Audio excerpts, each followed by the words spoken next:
good to see you too. How you doing? How's your summer going? You know, we were talking backstage, and I touched you on the arm like this, and it was like concrete. It was like iron.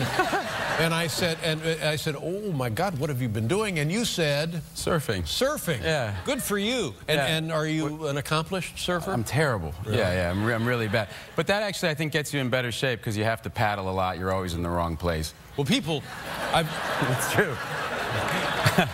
I've never done it, but people tell me just paddling out alone will exhaust you. Just getting on the board will exhaust you. Yeah, it's pretty exhausting. And then getting, I mean, I had like a couple good near-death experiences. Those are pretty tiring too. And what happens? Did you get hit in the head with the board? No, just really big waves. Yeah. I mean, big for me, not for real surfers, right. But, you know, for a beginner. Now, did you get to the point where you can just ride an actual wave in? Oh, yeah. That must be thrilling, isn't it? It's one of the most amazing feelings that I've ever had. The problem is when you miss a wave and you paddle for it, and then you're kind of on the inside, and then the big waves come behind it, you take them on the head. Oh. And do you learn how to read the waves and where they're breaking and the I'm point told break eventually and all of that will happen. Yeah. That hasn't happened for me yet. How long have you been surfing?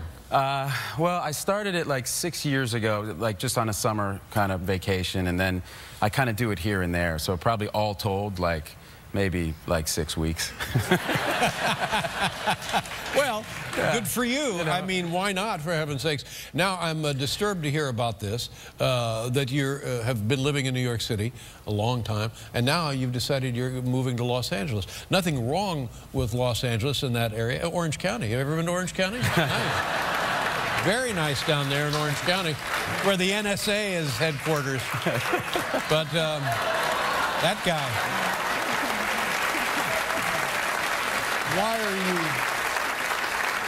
Why are you moving? Surfing.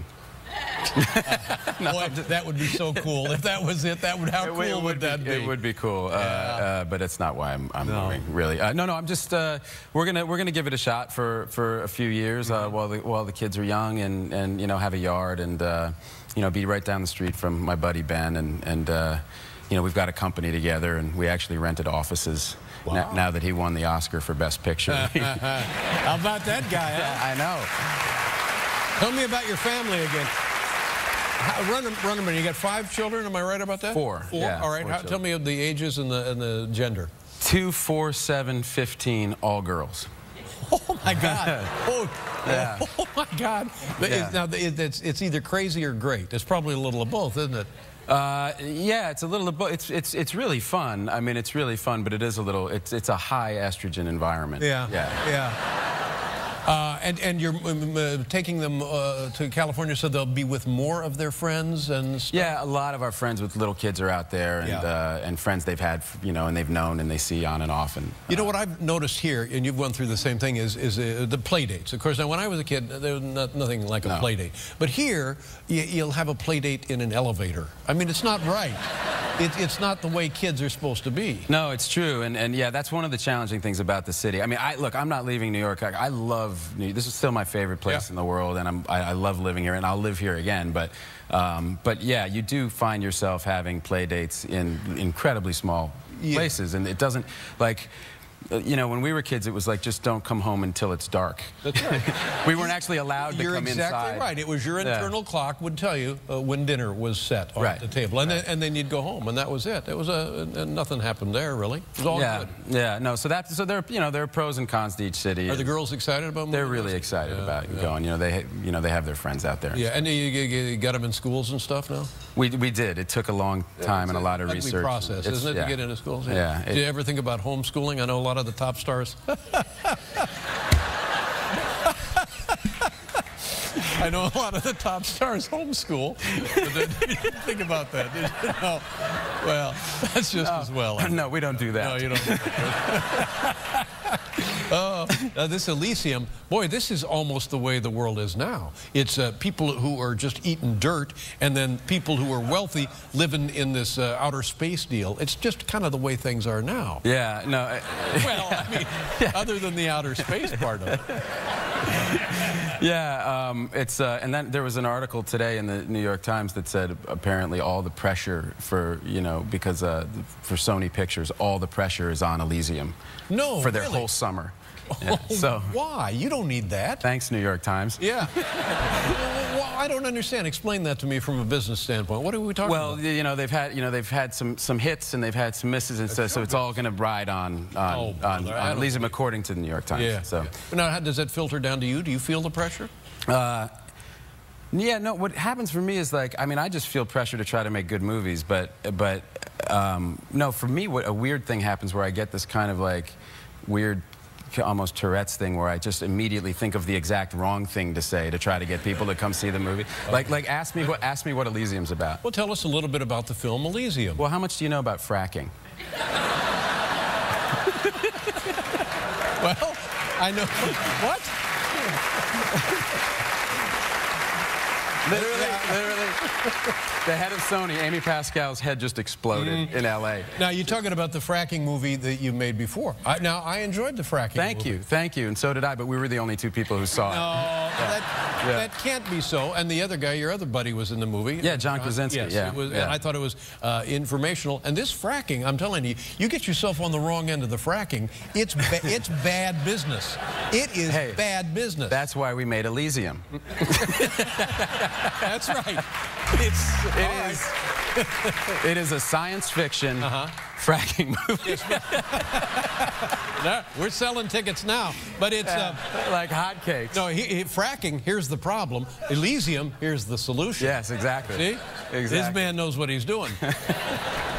But the fracking, I mean, water is disappearing from the planet. I mean, we have poisoned and drained the great aquifers underneath the Great Plains, for heaven's sakes. Literally, now probably there are about 300 studio executives in Sony whose brains are melting right now. They're going, wait, brains? Yeah. Good one, huh? Wow. Listen, we'll do a thing and then we'll come back. Fantastic. All right, we'll be right. The new movie Elysium opens August 9th. Very nice. There's many things that I would like to ask you about, but we'll start with this one. I know a little something about this project. George Clooney is the director. Maybe he did the screenplay, I'm not sure. But it stars you, George Clooney, Bill Murray, John Goodman, on and on and on, others and others and others. It's a story from World War II about preserving art treasures that the Nazis had pillaged. Tell us about work. Had you worked with Bill Murray before? No, I'd never worked with Bill. I was just a fan. And he and George became friends, about 5 or 6 years ago. And George really just put this whole group together. I mean, Bill's awesome in the movie. Yeah. He's really great. And George really was one of the best directors I've ever worked with. And I've worked with a lot of directors. Yeah. That's amazing, isn't it? It's so frustrating. It's like... Yeah, I know. No, it's honest to God. It's like God said, maybe this once I'm just gonna keep going. Maybe give him more. Sure, he's an actor and a writer and a producer. He's a director. Yeah, why not? It's like on and it's obscene. Yeah. Well, it could be God thinking, well, I've got to do something because he's so awfully homely. So we're going to have to load him up with something, for the love of God. Something to help balance out those horrible looks. But it must have been, were the three of you all together, and you throw John Goodman into this mix, and you got a party, my friend. Did you guys do stuff while you were filming? We mostly would go out for dinners, Saturday nights. I mean, George was super focused. It's a huge movie. It's a big World War II fracking movie, actually.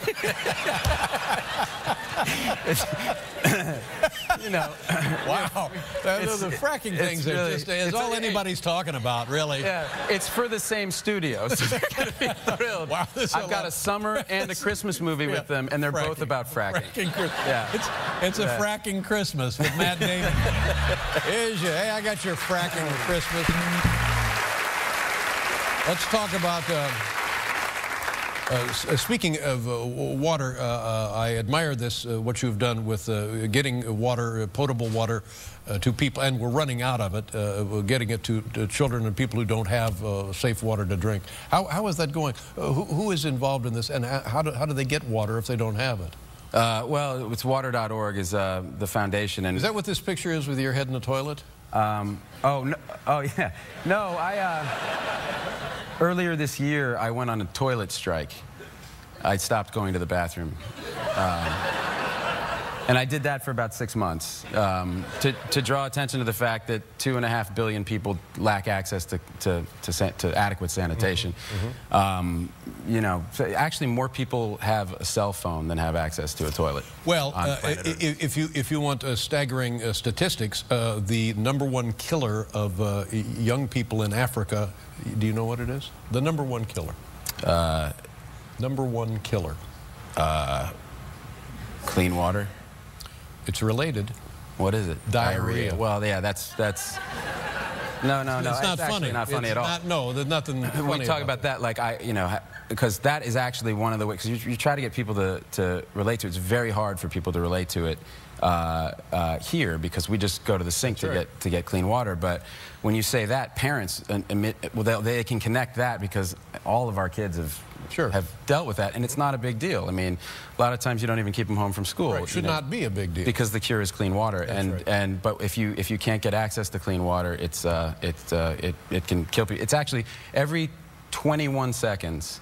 A child under the age of 5 dies because they lack access to clean water and sanitation. It's the same thing. And we are so lucky in our part of the world, but most people are not within like 90 minutes or 150 miles or 200 miles of modern medical treatment.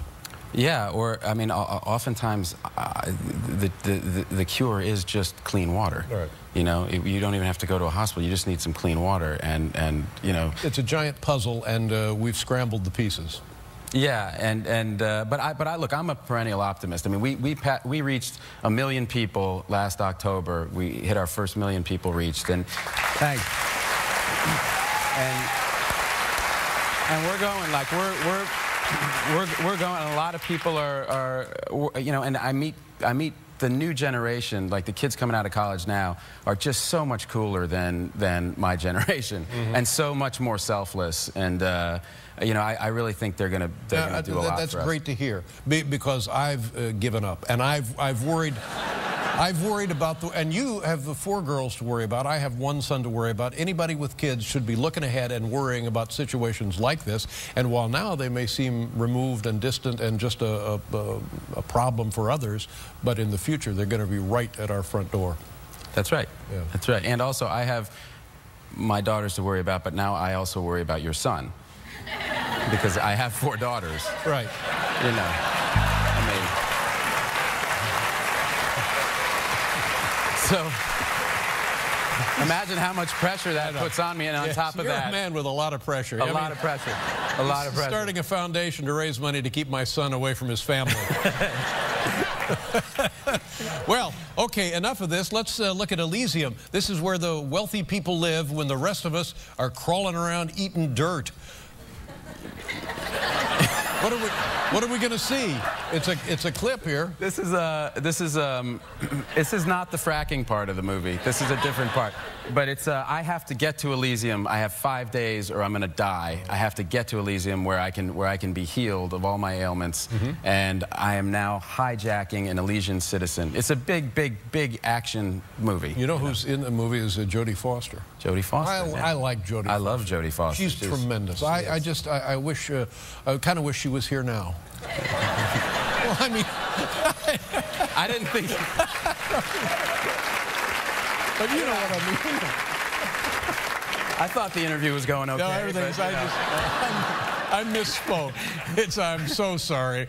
I hurt his feelings. I feel terrible. I should also say that this movie, did you see District 9? Yeah, this is the same guy who did District 9. No, I saw District 8. Oh. You really missed out. You should see District 9. All right, so here we're going to see it. This